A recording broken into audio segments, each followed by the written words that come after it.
Untuk informasi terkini terkait penggunaan gadget berlebih pada anak yang mengakibatkan 2 anak mengalami gangguan jiwa di Bondowoso, Jawa Timur. Kita beralih ke informasi lain. Pemirsa, tim penelusuran hoax atau bukan kali ini akan mengulas benarkah kecanduan gadget dapat mempengaruhi kejiwaan seseorang. Handphone merupakan alat komunikasi yang semakin maju di seluruh dunia. Dengan segala fungsinya, membuat handphone menjadi bagian tak terpisahkan dalam kehidupan sehari-hari. Mulai dari aspek sosial, ekonomi, hingga personal. Handphone merupakan alat utama untuk berkomunikasi jarak jauh lebih mudah, mengakses informasi lebih cepat, dan bersosialisasi di dunia maya. Di balik handphone yang membawa kemudahan dan keuntungan bagi seseorang, terdapat sisi negatif yang ditimbulkan dari handphone, yaitu no mobile phone phobia atau nomofobia. Nomofobia sering terjadi di siswa SMA kelas 12, sehingga di sini peneliti tertarik untuk meneliti dan menganalisis gejala psikologis nomofobia sebagai gejala disintegrasi keseimbangan hidup digital dan nyata pada siswa SMA kelas 12 Kota Prabu Muli. Assalamualaikum warahmatullahi wabarakatuh. Salam, Om Swastiastu, Namo Buddhaya, salam kebajikan. Hai semuanya, tak kenal maka tak sayang. Perkenalkan, saya Alisa Zuhra. Perkenalkan, saya Basisya Akila Kansa. Pada kesempatan kali ini, kami akan mempresentasikan hasil penelitian kami yang berjudul Menggenggam Dunia Kehilangan Diri.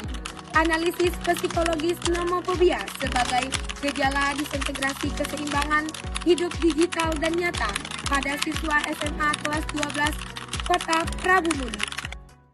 Menurut Jurnalista tahun 2025, nomofobia adalah jenis fobia yang ditandai dengan ketakutan berlebihan jika seseorang kehilangan handphonenya.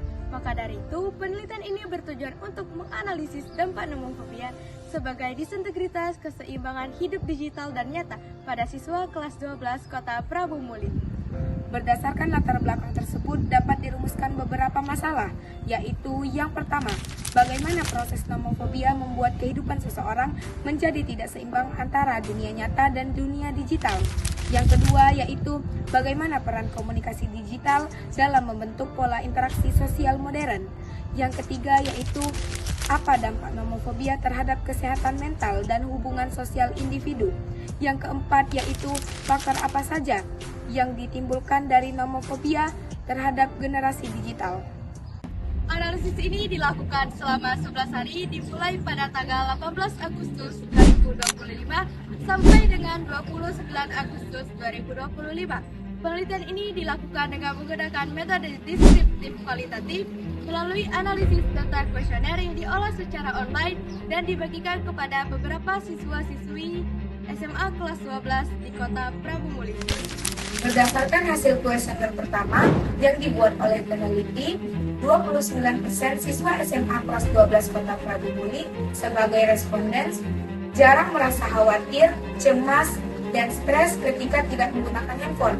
Dan berdasarkan hasil kuesioner kedua yang dibuat oleh peneliti, 22% siswa SMA kelas 12 Kota Prabu Muli sebagai responden sering menggunakan handphone untuk belajar daripada menggunakan handphone untuk bermedia sosial. Berdasarkan hasil kuesioner 3 yang dibuat oleh peneliti, 25% siswa SMA kelas 12 Kota Prabu Muli kadang-kadang merasa ketergantungan pada handphone dan mengganggu kehidupan sehari-hari. Berdasarkan hasil kuesioner 4 yang dibuat oleh peneliti, 25% siswa SMA kelas 12 Kota Prabu Muli sebagai responden sering melihat notifikasi seperti notifikasi WhatsApp, Instagram, dan TikTok. Dari hasil penelitian yang telah kami analisis, dapat disimpulkan bahwa nomofobia dapat menyebabkan stres, cemas, hingga depresi ketika seseorang tidak menggunakan handphone dengan bijak. Nomofobia juga dapat mempengaruhi kemampuan seseorang untuk berinteraksi dengan orang lain di dunia nyata. Harapan peneliti dari penelitian ini adalah responden dapat meningkatkan kesadaran terhadap dampak negatif nomofobia dan dapat mengetahui tentang pentingnya penggunaan handphone dengan bijak. Demikian pemaparan yang telah kami sampaikan, kami akhiri. Wassalamualaikum warahmatullahi wabarakatuh.